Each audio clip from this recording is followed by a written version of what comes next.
चला नमस्कार विद्यार्थी मित्रांनो, लक्षात घ्या एक मोठी लवकरच भरती पडणार आहे बघा। रेल्वे विभागामध्ये या अगोदर आपण पाहिलं असेल RPF ची भरती पडली, त्यानंतर NTPC ची भरती पडली, त्यानंतर आता रेल्वे विभागातील ग्रुप डी पदासाठी जवळपास 35,000च्या आसपास या ठिकाणी जागा येणार आहेत। त्याचं शॉर्ट नोटिफिकेशन या ठिकाणी आलेलं आहे। जानेवारी महिन्यामध्ये ह्या जागा पडणार आहेत। त्या जागेमध्ये पात्रता काय असते, काय निकष असतात, पेपर कशा प्रकारे असतो, त्याला वयोमर्यादा काय, ह्याबद्दल आपण या ठिकाणी आजच्या व्हिडिओमध्ये सविस्तर माहिती पाहणार आहोत। त्यामध्ये मैदानी चाचणी असती का, असती तर काय असते, पात्रता काय असती, ITI कोणत्या पदासाठी लागतो, 10वी पासवरती कोणती पदं आहेत, त्यांच्यासाठी परीक्षा कशी असती, किती ह्याच्यामध्ये परीक्षा ही होत असते, हे सर्व आपण या ठिकाणी बघणार आहोत। पहा या ठिकाणी शॉर्ट नोटीस आलेली आहे, ह्याच्यामध्ये रेल्वे रिक्रूट RRB यांच्याकडून या ठिकाणी केलेली आहे। त्यांनी काय म्हटले पहा, जवळपास या ठिकाणी पोस्ट आहेत त्या ठिकाणी 23 जानेवारी 2025 या दिवशी फॉर्म चालू होतील म्हणते। किती? 23 जानेवारी 2025 पासनं या ठिकाणी परीक्षेचे फॉर्म भरायला सुरुवात होईल। परीक्षेचे फॉर्म 23 जानेवारीला झाल्याच्या नंतर 22 फेब्रुवारी 2025 पर्यंत आपल्याला या परीक्षेसाठी आवेदन अर्ज म्हणजेच फॉर्म भरता येणार आहेत। आवेदन अर्ज भरता येणार आहेत। तुम्हाला त्या ठिकाणी वयाची अट किती असणार आहे, तर तुमचं वय हे 18 वर्ष पूर्ण असायला पाहिजे। कमीत कमी तुमचं वय 18 वर्ष पूर्ण असायला पाहिजेत आणि जास्तीत जास्त तुमचं वय 36 वर्षापर्यंत असावं।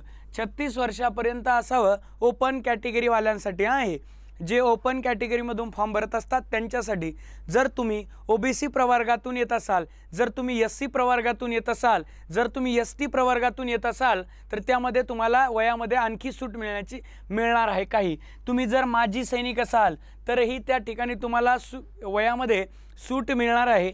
पहा जवळपास 32,000 पेक्षा जास्त पदांना या ठिकाणी मान्यता रेल्वे विभागाकडनं म्हणजेच RRB कडनं देण्यात आलेली आहे।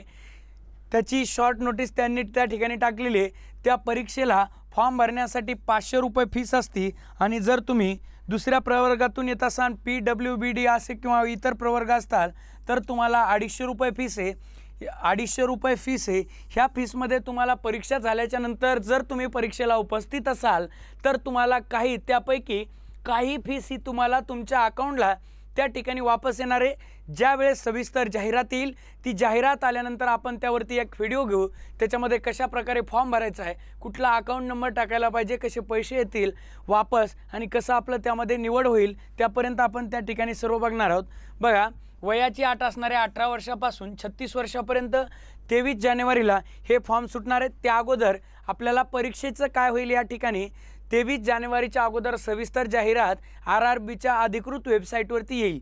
चला पहा, त्यासाठी जर आपण ह्या फॉर्म भरायचा असेल तर याच्यासाठी तुम्हाला कुठल्या प्रकारचा या ठिकाणी अभ्यासक्रम असतो, तर अभ्यासक्रम असतो एक असतो पहा जनरल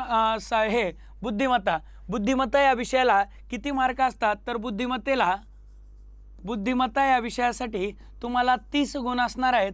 त्याच्यानंतर विज्ञान हा विषय या ठिकाणी स्पेशल तुम्हाला त्या ठिकाणी विचारले जाणार आहे।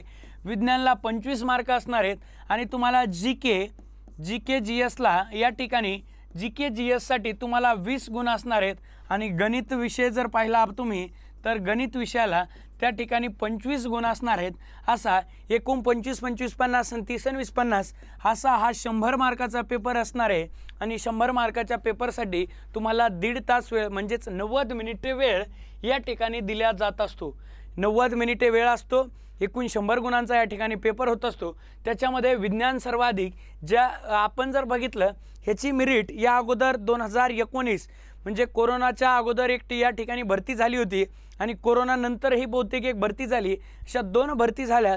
ह्याच्यामध्ये आपण जर पाहिलं अंदाजे 60 मार्कापर्यंत 60 ते 70च्या दरम्यान जर आपल्याला गुण मिळाले तर आपला निकाल येऊ शकतो। मग आता यावेळेची परीक्षा पातळी असेल, त्यानंतर जी वारंवार वाढत चाललेली स्पर्धा असेल, या स्पर्धेचा जर विचार केला तर या मेरिटमध्ये काही प्रमाणात बदल होऊ शकतो। ओके 60 ते 70च्या दरम्यान त्या ठिकाणी ती ग्रुप डीची काय असते मेरिट लागत असते। आपण जर पाहिलं बुद्धिमत्तेला 30 मार्क आहेत, त्यानंतर गणिताला 25 आहेत, म्हणजे 30 आणि 20 50 आणि 5 55 आणि विज्ञानाला किती मार्क आहेत तर 25, 55 आणि 25 हे घ्या, 55 अधिक 25, 5 आणि 5 10, 10ला 0, हातचाला 1, 5 आणि 2 7 आणि 1 8, इथंच तुम्ही 80 मार्क जर कव्हर केले, 80 मार्काचा छान अभ्यास केला आणि त्यानंतर आहे GK GS नावाचा विषय, याला थोडंफार वेटेज दिलं, 15 मार्क 10 मार्कापर्यंतही आलात तुम्ही आणि 80 पैकी तुम्ही जर 60 मार्क घेतला तर तुम्ही 70-75 मार्कापर्यंत इझिली जाऊ शकता।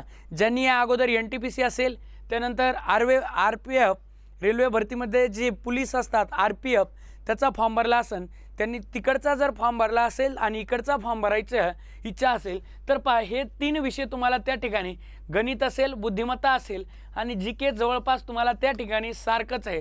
ज्यांना NTPCला जर पाहिलं आपण तर त्या ठिकाणी GK जास्त आहे, GK GS जास्त असताना आपण जर GK GS तिकडे कव्हर केला असेल तर या ठिकाणी आपण थोडाफार जरी वेटेज दिला तर 20च मार्क आहे GKला।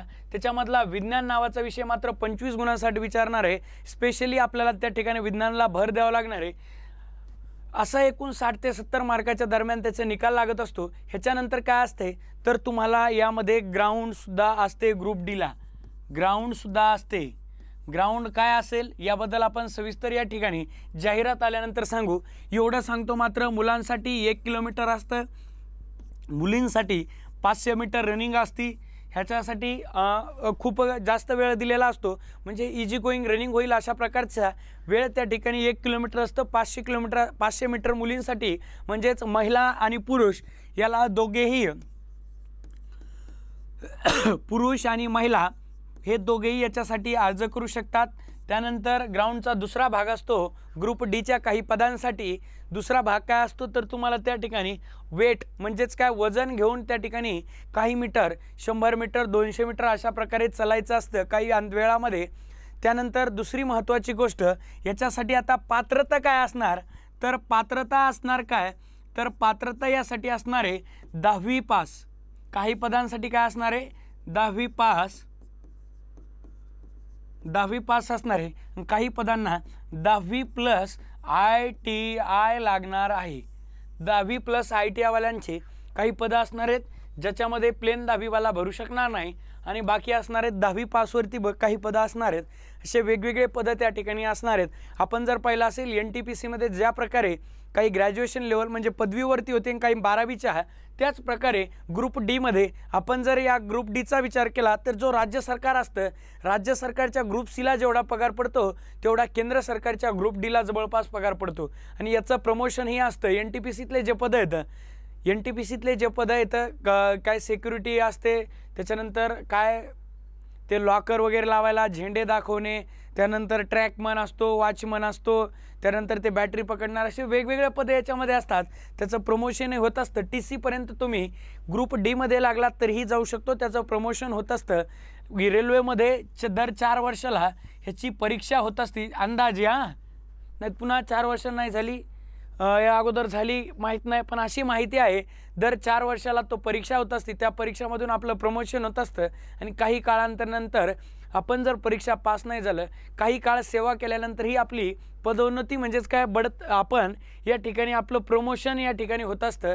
चला सविस्तर जाहिरात आल्याच्या नंतर आपण यावरती हा व्हिडिओ घेऊन येणार आहोत। त्याच्यामध्ये काय अभ्यासक्रम असणार आहे, काय त्या ठिकाणी मैदानी, त्यानंतर कोणती पुस्तकं वापरायला पाहिजे, अशा प्रकारे ज्यांनी NTPC बॅच जॉईन केली असेल त्यांना पण त्यामधून ग्रुप डीची तयारी, आपली जर VK क्लासवरती बॅच घेतलेली असेल तर त्यावरून तुमची तयारी होईल। ज्यांनी नसेल घेतली स्वतंत्र बॅच, या ठिकाणी 2 दिवसात आपली रेल्वे विभागामध्ये ग्रुप डीसाठी स्वतंत्र बॅच असणार आहे, ती पण बॅच तुम्ही घेऊ शकता। त्यामध्ये आम्ही सविस्तर सर्व टीम या ठिकाणी मार्गदर्शन करणार आहे। चला धन्यवाद, थांबूया आपण।